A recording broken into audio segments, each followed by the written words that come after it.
Hello, everyone, and welcome back to Bhakti Fundamentals. Thank you so much for tuning in today. On screen, you see our center located near the University of Virginia. We mostly had UVA students before, but we have since expanded our community to include all of you. Thank you so much for that. If you have sent me an email and I haven't addressed it yet, don't worry, I'm getting to it. Thank you so much for sending in your questions. We love getting questions. Each and every one of them is important. So please keep sending in your questions to bhaktifundamentals@gmail.com. Thank you again. Now, today we are discussing mantra meditation, which is one of the main practices of Bhakti Yoga. It is indeed a Bhakti fundamental. There on the left pictured is A.C. Bhaktivedanta Swami Prabhupada, the Acharya or teacher who brought Bhakti Yoga to the West, to the US really, in the 1960s. Now, one thing that is interesting to note right here at the start is that the practice of mantra meditation is non-sectarian. You can belong to any religion and still benefit from mantra meditation. In fact, many of our students have. So give it a try anyway and experience the benefits. Now, in order to advance along the path of bhakti and to succeed at anything in life that we want to get good at, we need two things, and those are knowledge of a given subject and practice, implementation of our knowledge. If we have knowledge about how to play soccer, but we never actually get on the field and practice controlling and passing the soccer ball, then we'll never be a soccer player. The point is, for everything in life that we want to do, we require knowledge about the given subject, and then we need to practice actually doing whatever it is we wish to do. In our classes and discussions here at the Bhakti Yoga Club and at Bhakti Fundamentals, we gain knowledge of spiritual truths, or tattvas. There are 5 basic ones covered in the Gita: Jiva Tattva, the science of the self, who we are, the soul; Ishvara Tattva, knowledge of the Supreme, or Krishna; Karma Tattva, which we had a class on last week, the nature of action; Prakriti Tattva, the study of material nature; and Kala Tattva, or time. Now, the reason I mention these topics is because the knowledge we gain from them is referred to as jnana. The JN in that top word is pronounced as gya, G-Y-A, when the N has a tilde over it. So jnana is a term referring to this knowledge, which we've in turn received through disciplic succession from the scriptures, like the Gita. And vijnana is a term referring to the practical application of such knowledge. In Bhakti Yoga, we want to move from the platform of just jnana, understanding our position as souls who each have an eternal relationship with the Supreme, Krishna. We want to move from that to the platform of vijnana, which refers to practical application of that knowledge in our life. So how do we put knowledge into practice in Bhakti Yoga? It turns out Bhakti Yoga actually includes 9 processes of devotional service, or bhakti, for reconnecting to the Supreme. And we'll talk about those in future classes. Now, one of those processes relevant to us just now is kirtanam, which includes the powerful process of mantra meditation. Now, it might strike us as interesting that our main meditation in bhakti revolves around sound. So first, here's an interesting question for all of us. Are we conscious of everything that is entering our ears? In other words, are we conscious hearers? Last weekend, my husband and I went to an open house, and the house was located out by the Charlottesville airport. Interestingly, as we were looking around at the different rooms, taking it all in, our realtor suddenly said, "Have you been noticing the sound of the airplanes taking off? Does it bother you?" My husband and I looked at each other, surprised that we had not noticed. We had been so focused on the features of the house that we missed the I would say, pretty loud sound of the airplanes taking off. So then our realtor noted to us when we said we hadn't heard it. He said, well, if you were living here and less focused than you are right now, you'd probably notice the sound of the planes more. And indeed, since he had made us conscious of the plane sounds, the next time a plane took off, we took note of it, and it was pretty loud. Now, people who live in cities around constant traffic noise and other noise pollution are often not conscious of all the sounds entering their ears. For those students at UVA, think about times that you've brought schoolwork to one of the noisy dining halls and worked there. So much sound is entering your ears without your conscious awareness of it. This is all to say that sometimes, at least, our relationship with sound is unconscious. But whether we are conscious or not about the sounds in our environment, they affect us. In fact, there are 4 very important ways that sound is affecting us all the time from the material standpoint, according to research in the sound and communication fields by Julian Treasure. Julian Treasure actually delivered a TED Talk on the subject, which was very interesting. Those 4 ways are physiological. And how, you might ask? Well, sound affects our hormones, but also our breathing, heart rate, and our brain waves. Unpleasant and pleasant sounds both affect us in these ways. For example, ocean waves have the frequency of roughly 12 cycles per minute. Most people find that very soothing, and interestingly, 12 cycles per minute is roughly the frequency of the breathing of a sleeping human. So we associate that sound with being at rest. We also associate it with being stress-free or on a vacation. The second way in which sound affects us is psychologically. For instance, music affects our emotional state. Some music makes us sad. Other songs make us want to get up and dance. Natural sounds can also affect our psychological state. Birdsong, for example, is a sound which most people find reassuring. When birds are singing, we feel safe. It's when they stop that we feel we need to be worried, right? The third way in which sound affects us is cognitively. An example of this is indistinct and loud office noise. When we're around unpleasant noises for long periods of time, it can be extremely damaging for our productivity. I once worked in an office with an open concept where all the desks and people were out in one space altogether. And while it looks nice, and it was fun, research shows that we are only 1/3 as productive in an open concept office as in a quiet home office, for instance. And the fourth way in which sound affects us is behaviorally.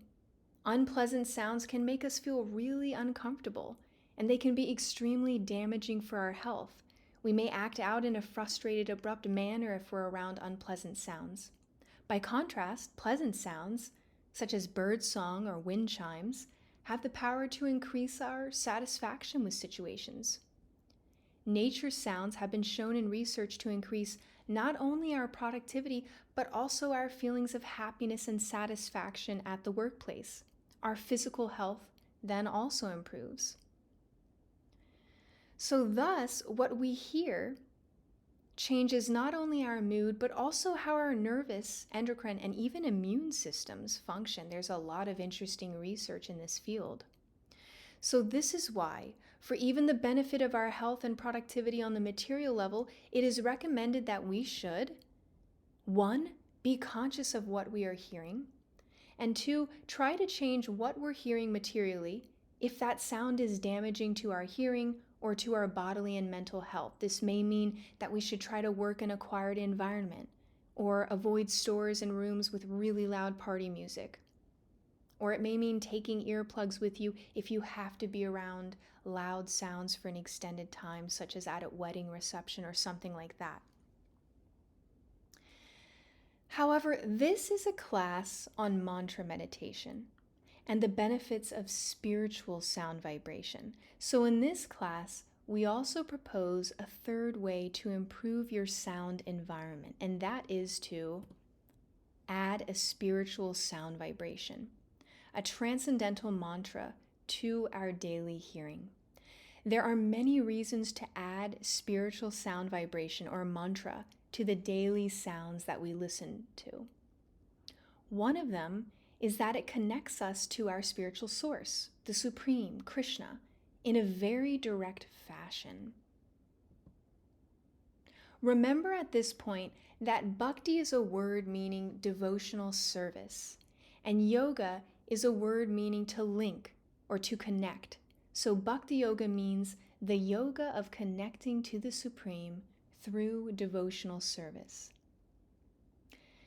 Now, when we water the root of a plant, then all of the leaves and stems also receive life-giving water and nourishment. Similarly, when we dedicate our talents, food, activities, etc. to Krishna, the Supreme, then everyone else in our lives benefits also. When we are spiritually strong individuals, we are well positioned to help others on the spiritual level, which is the eternal level. In other words, we can then provide our loved ones with spiritual knowledge, which is to their eternal benefit and ours. By contrast, if we're divorced from our root, from knowing that we are eternally connected to the Supreme, that we're actually part and parcel of the Supreme, if we don't know that, then we can only give temporary material aid to others. We may know how to help people get by with their taxes or health. But if we're really fortified spiritually, then we can help them with what they may need materially, but simultaneously offer them spiritual aid, spiritual knowledge from the Gita that may help them put things into perspective in their lives or even become fully self-realized. So bhakti is a really beautiful process designed by the Supreme Himself to help us reach Him. Now, other reasons to chant the Maha Mantra in mantra meditation, and we're going to get to the meaning of the Maha Mantra in a second, but here on screen we have 3 points. One is that, as we mentioned a few moments ago, there are 9 processes of bhakti yoga. These 9 powerful practices help us to realize ourself and our relationship to our Supreme Source. And the practice of chanting the Maha Mantra is key for our being able to practice the other 8 processes successfully. Thus, mantra meditation is critical and super potent. It's our main practice, and if we don't chant, our progress along the path of bhakti yoga will be slower. Now, the second reason, chanting the Maha Mantra is mentioned in the scriptures to be the most effective method of purifying our consciousness in the modern age. And we're going to talk about this in a second. And 3 relates to that. 3 is that the Maha Mantra purifies our consciousness. Now, on the point of purifying our consciousness, you may think, why do I need to purify my consciousness? How do I even know it's dirty? Maybe it's not. Well, if we think about it, we clean everything in our lives, our hands, our bodies, the dishes, our laundry, our cars, our houses. And it turns out that our consciousness also requires cleaning because there are layers of material conditioning from multiple lifetimes covering us, the real us, the self. We are covered by our false ego, our false identification with our body or mind or whatever else we think we are other than pure spirit. Interestingly, before we start out on a spiritual path, we actually don't even know what the state of our consciousness is or that it needs cleaning. It's sort of like when we visit a foreign country, if we get sick from the water there. For example, my body became sick when my husband and I visited India in 2014 because the water where we were staying was unclean. The locals were fine, and in fact, they didn't even realize their water was unclean. They had grown up with it and were accustomed to the bacteria in their water. In fact, it may only be when an outsider's body becomes sick that they realize that their water was in fact unclean. Of course, we use clean water to clean our bodies, but we require spiritual practices to uncover the self, to uncover spirit. And as we take up spiritual practices, especially chanting or mantra meditation, our consciousness starts to become purified. And it's at that point that we realize that our consciousness did indeed require cleaning. Now, the word mantra, let's break it down. It derives from the Sanskrit words man, which means mind, and tra, which means to free or to deliver. A mantra is a spiritual sound that frees the mind. When repeated, mantras deliver our minds from anxieties stemming from attachment to matter, to that which is temporary. In other words, spiritual sound has a liberating quality. It purifies our consciousness and frees it from the material sounds that we're accustomed to hearing. Now, while some people practice silent meditation, it's actually very difficult to control the mind during silent meditation if you've ever tried it. The mind is even active when we're asleep, right? So what to speak of when we're awake and the senses are informing it? It turns out it's also much more difficult to remove sound from our environment completely than it is to change the sound we're listening to, even temporarily. And the sound vibration of the mantra itself purifies our consciousness. How does this work exactly? Well, sound resonates with us at different levels. If I take two tuning forks and I hit one, the other one will pick up the sound vibration from the first one and will begin to resonate even though they're not touching, like what's shown on screen. This is similar to what happens when we chant the Maha Mantra, but on a spiritual level. Here on screen we have the Maha Mantra, and you may have heard it before or seen it before. This is the mantra that we chant in Bhakti Yoga. And this mantra, this transcendental sound vibration, resonates with the actual us, the spirit soul within these bodies. That's actually why we chant it. If you've heard people chanting it, that's why. When we hear material sounds or material sound vibration, any material sound, those sounds resonate with our physical and mental bodies, and they affect us, like we talked about at the beginning of the class. Material sounds keep our consciousness attuned to material things. Again, matter refers to that which is temporary as opposed to spirit, which is eternal. So material sounds belong to the world of the temporary, the material world, and thus they can't deliver us from the material world. However, when we repeat the Maha Mantra in mantra meditation, that spiritual sound vibration resonates with the eternal spirit soul, which is actually us. It resonates with us and it purifies us, elevating our consciousness to the transcendental level of awareness, the spiritual level of awareness, in which we're aware of ourselves and our relationship to the Supreme, to God, to Krishna.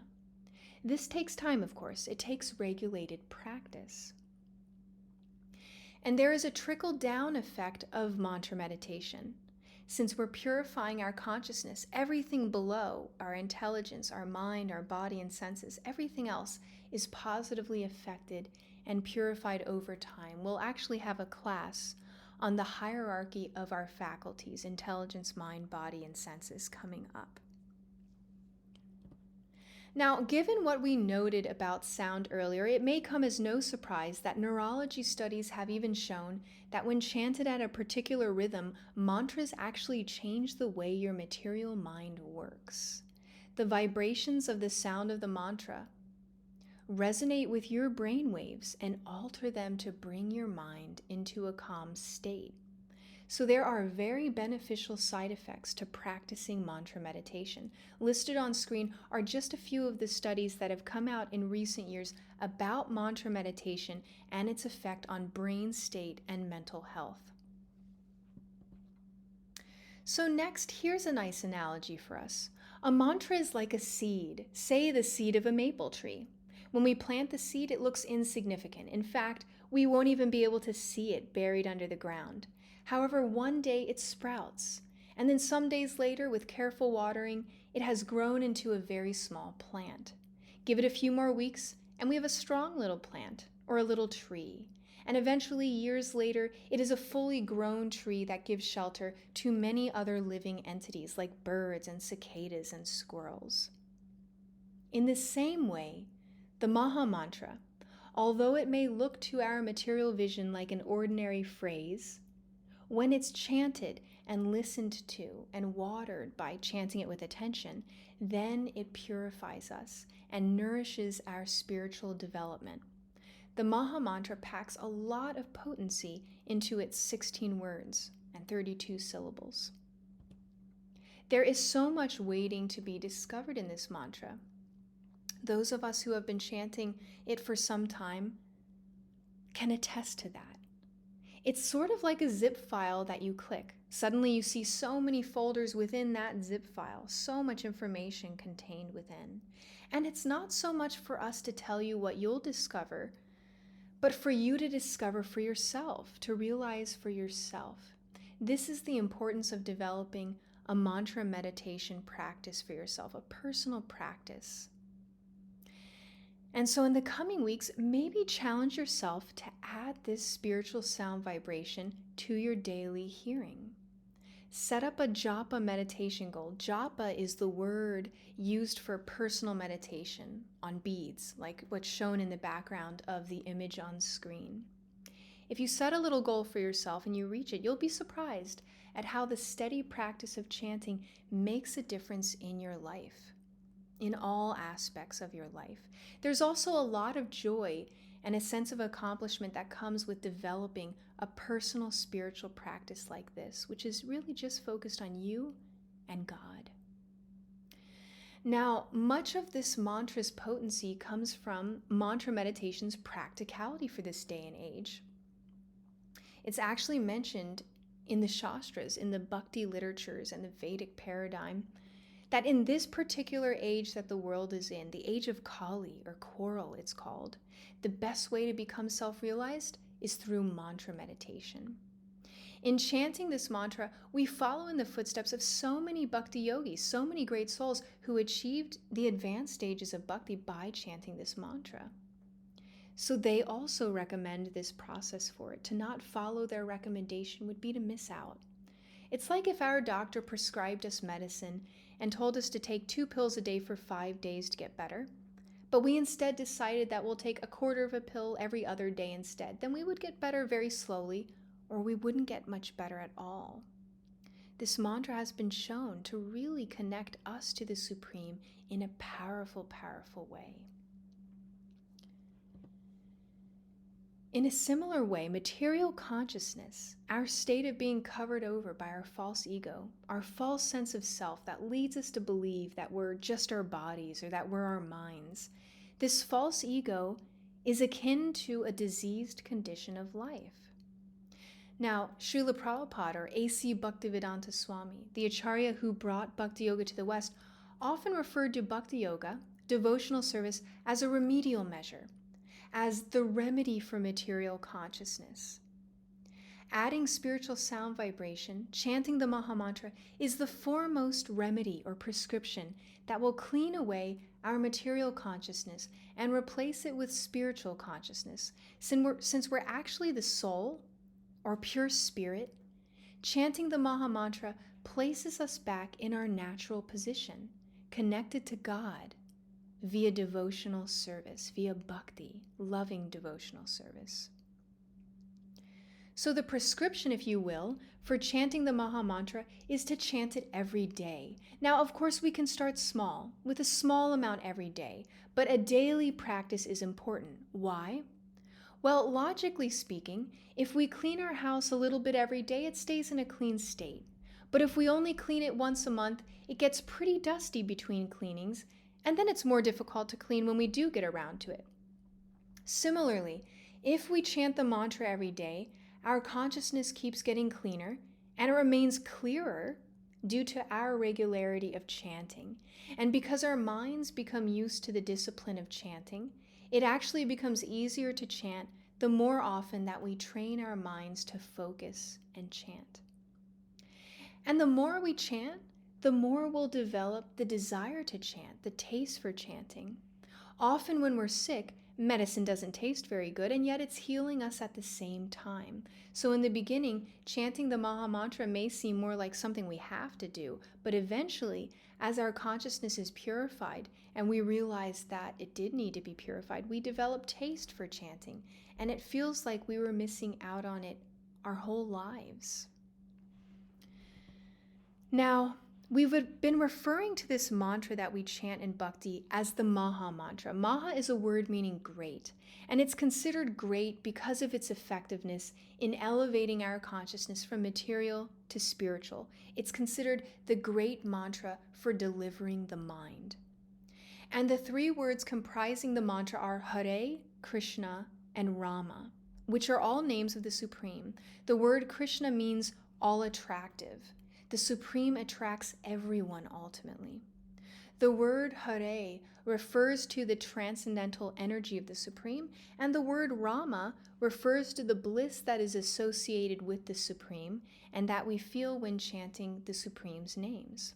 What does it mean? Well, the meaning is really so beautiful. Since these are all names of the Supreme, that is why they are purifying, because the Supreme is pure.